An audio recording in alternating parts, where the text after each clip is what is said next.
Hosted by you/feed up so beat up. I'm a woman in my 30s, and my stylist is in their 40s. I got my hair cut today at a stylist I've been seeing for about 9 months now. I think this was my 6th appointment with them. I usually go in for a trim or style maintenance. Today, however, I went from having long hair, down to my lower back, to an A-line bob. Since I started seeing this stylist, I've typically just gotten trims or maintenance cuts. This time, it was a dramatic length adjustment, so they took a picture of the cut hair on the floor to post on their social media, intending to add before and after photos too. That's all totally fine and normal. They grabbed a broom, swept up the hair, and placed the dustpan on the counter for a bit. Again, normal. Then, they grabbed the broom and dustpan and headed to the back of the shop. They were gone for a few minutes, no big deal. After that, they went outside for a smoke break. But here's where it gets weird. The bathroom is in the back of the shop too. I needed to use it, so I headed to the back. On the way in, I didn't notice anything unusual. I used the bathroom and started to head back out, but then I noticed my name on a small, clear tote sitting on a table. It had no lid, and it contained my hair. At first, I didn't think much of it. But when I looked closer, I realized it wasn't just today's discarded hair. It looked like it had hair from at least a few of my previous trim sessions, mixed with potpourri? And maybe a little sand or something? There were also printed pictures of the cut hair with dates on them. The printer was sitting right next to the tote, and today's discarded hair photo was still in the tray. I didn't see any other containers like this when I looked around. It was freaking weird. I took a picture with my phone. Honestly, I didn't know what to think or do, so I just went back out to the salon. When the stylist came back in, I mentioned that I'd gone to the restroom, and they seemed to freak out a little but didn't say anything about it. I didn't know how to handle the situation, so I just let them finish styling my hair, paid, and left. As a socially anxious introvert, this was my nightmare. I got home, and the more I looked at the picture I'd taken, the more unsettled I felt. An hour ago, I texted the stylist, sent the picture, and asked them to remove the weird box. I also asked for an explanation. Here's what I said. Hey, I saw this and didn't know what to make of it. Can you help me understand what this is and why you have it? I'm not comfortable with you keeping this and request that you please discard the contents. Also, even though I love my cut, I believe it's best if I find a different stylist. They haven't responded. Lol, WTF? Update 1 week later. It's been about a week, and with the holiday, I've been all over the place, but I ended up going to law enforcement to make a report last Monday. I'll likely end up going back if this person keeps contacting me like they have been. Here's a little timeline. Last Saturday, got a haircut and discovered the weird tub full of my hair, texted the stylist about the weird tub and said I'd be finding a new stylist. The hairstylist didn't respond. This is where I left off in the last post. A lot has happened since then. Sunday, I woke up to a bunch of texts from the stylist. It woke me up because, even though I have Do Not Disturb on my phone, I have a setting that overrides it if there are repeated contact attempts, more than 3, in case of emergencies. Here's what I got, copied and pasted. 3:49 a.m. I don't recommend going to a different stylist because of this. It's not a big deal. Small towns and people talk, and you may not find anyone that will take you after this, so I'd reconsider. I don't like threats. 3:51 a.m. So I have your biological material in? It's my property now. I can do what I want with it. I kept it because I can, and it means a lot to me. 3:54 a.m. Why you send the pic? I know what it looks like, it's mine. 4 a.m. You need to respond to me because I think it's a misunderstanding about what this is. It's no big deal, and you saying you are switching stylists has me triggered. I do good work, you said so. 4:04 a.m. I also charge a $350 client separation fee, so yeah, you can't just say you're switching stylists with no consequences, and I know you said you already tried a few people before me. There are not many beauty people in the area. 4:11 a.m. Asking for an explanation for a stylist having hair in a salon is crazy. Where else would you find hair at? I didn't do nothing wrong, but I will get rid of it if you are gonna cry about it, but only if you say you won't be switching to anyone else for your hair care. You mean a lot as a client and always tip well, and I do good work, so it doesn't make sense, and you know that, so maybe don't threaten someone who does your hair or hurt their heart by making accusatory statements. I didn't respond to any of those that morning because it was so insane to me. I needed to process things fully before deciding how to deal with it, so I just didn't respond.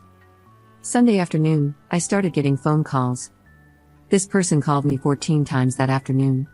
About every other call, they left a voicemail. Most of the voicemails just said, "Call me back," or "Text me back," but 2 of them were unhinged. I'll paraphrase, but the gist of the first one was, "Sounds like they're crying, call me back, I'm getting scared you won't come back to me for your hair for real. I just like how your hair feels. That's why I kept it. Call me. The second unhinged message was left late Sunday night at 11:38 p.m. It said, I got rid of it except for one lock. I found out I like watching your hair burn more than I like keeping it. I didn't respond to any of those messages, calls, or texts. The whole thing freaked me out. By that time, I decided I was taking Monday off work to go to the police. Even if they couldn't do anything, I wanted a filed report of the weirdness. I woke up Monday to an email from the stylist with an invoice of $375 for a client breach of contract fee as the chargeable line item, again, copy and pasting here. The email body was just, for being a BTCH. It was sent from their business email too, so they're really doing everything they can to ruin themselves. Even if I had a contract with this person, which I don't, the original amount was $350. They can't even get their extortion fees right. I emailed them back, stating that we had no contract and to cease all further communication with me from this point forward. I got ready and started heading to the police station around 9:45 Monday morning. I live in a rural area, so there are portions of my drive to and from our main town that don't have cell reception. When I finally got to town, I had 4 voicemails. I knew immediately who they were from. I talked to one of the officers on staff. They took my statement, a copy of the email, and asked me to forward all the texts and screenshots of the number of calls. They said, at the least, the calls and texts could be considered menacing and harassment. But the voicemail where they mentioned how they liked burning my hair was potentially concerning. The officer advised me to contact a legal representative in case this person tries to take the bogus invoice to civil court. They also said I'm welcome to change my number, but having piling evidence if they continue to contact me after I explicitly told them not to in the email would only help me. I reached out to a lawyer Tuesday and left a detailed message regarding the situation. They're apparently out of the office until next Wednesday for the holiday, so we'll see if they have any advice. Since then, I've received many texts and calls from the stylist. They even sent a happy Thanksgiving text on Thursday morning. Regardless, they are giving me a lot of evidentiary material to work with, but I'm so unsettled. I can't wait to hear from the lawyer this week. Second update 1 week later. Firstly, I am okay and safe for now. The person has continued to contact me regularly via phone and email. I do have personal protection that I'm comfortable with and can wield accurately. However, I'm nearly certain this person does not know where I live, so I don't anticipate any type of confrontation here. Our house and property have complete camera coverage as well. If anyone or anything shows up, we're well aware. I will be posting a more in-depth update, including more texts and emails up to this point and details regarding a specific incident that happened on Friday, on Tuesday. I have an appointment to speak with another officer then to discuss the potential for criminal action and legal consequences for the stylist as a result. Thank you all for your concern and the validation that this is absolutely insane. I'll leave you with a text from this past week, one I think you'll all enjoy. Maybe use as a model of how not to make friends. Once again copied/pasted. 5:12 a.m. December 4th, 2024. Don't never say never. You're never coming back, don't make me laugh. I don't want you back. You can beg me though, might help. Third update 4 days later. Sorry for the delay. I think I mentioned before that I'm a processor, so it takes me a while to work through my thoughts and feelings on things. This situation and update may not be as satisfying as many had hoped, but here it goes. I met with law enforcement again this past Tuesday. My husband and I drove over early that morning because I was also meeting with the lawyer I'm working with.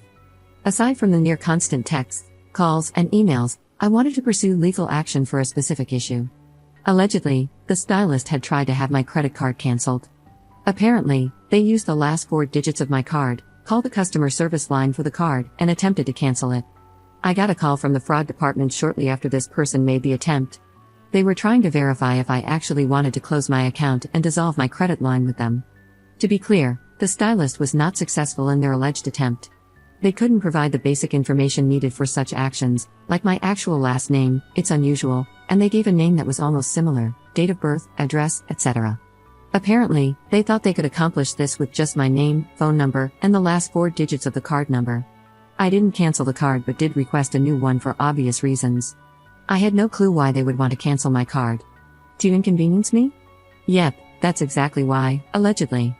When I spoke with the credit card company, they agreed to send over the recording of the person who called, as well as the phone number the call originated from, as long as the request came from law enforcement with a warrant. They gave me a phone number and reference number for the police to reach out to directly. The officer began working on that immediately, so that is in progress. I went to my phone company over the weekend. I had my phone number transferred to an old phone so I could still receive calls and text there, but got a new phone number for my actual phone. The old phone and phone number have been turned over to the officer assigned to my case. They did go and speak with this person yesterday. Apparently, they are horrified that I went to the police and had no idea any of their actions could be chargeable offenses. According to the officer, there have been no further communications via text or call since their visit, and I haven't received any other emails. A temporary protection and no contact order has been issued against them until the first court date. I have also reached out to the State Board of Licensing with all this information and my complaints. All I can say is that they are investigating. Outside of that, I'm limited on what other information I can share since a legal process against this person has officially begun. We're just waiting to see how this all plays out now. It's been a long few weeks. I'm hoping for the best here. I'm already so relieved to no longer be getting calls, texts, or emails constantly. Thank you for all the concern, advice, and good wishes. This was meant to be an outlet for me to vent and process, and I'm so grateful that you have allowed me to do that with a huge amount of support you've given.